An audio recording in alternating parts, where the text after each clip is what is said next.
buio del sentiero, sette teste, lo sguardo che gela. Ogni pastore nel buio si cela. Sputa veleno sulla terra bruciata, nessuna spada l'ha mai spaventata.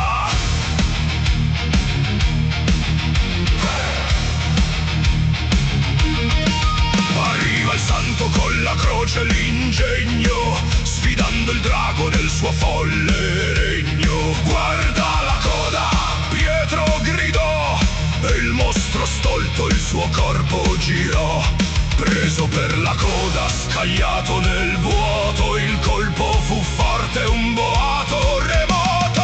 Scultore cade, la terra si spezza, finisce l'era della sua amarezza. Su Sterru si apre un buco profondo, inghiotte il drago, il male del mondo. Maune risplende sotto l'altopiano, libera l'ombra dal mostro lontano.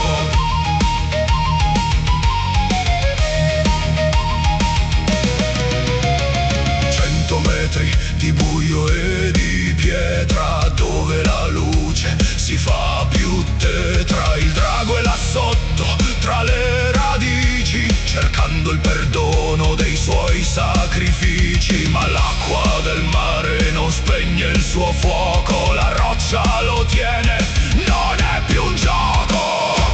Fuochile, fuochile.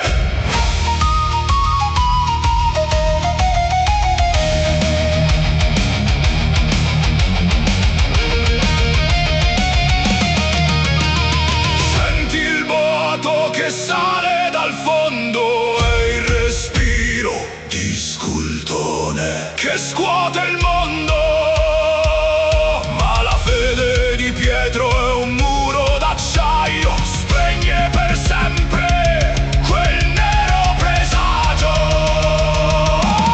Scultone cade, la terra si spezza, finisce l'era della sua amarezza. Su Sterru si apre un buco profondo, inghiotte il drago, il male del mondo. Maunei risplende sotto l'altopiano, vai, vai, libera l'ombra dal mostro lontano. L'abisso è aperto, il mostro è giù, il Golgo riposa e non trema più. Scultone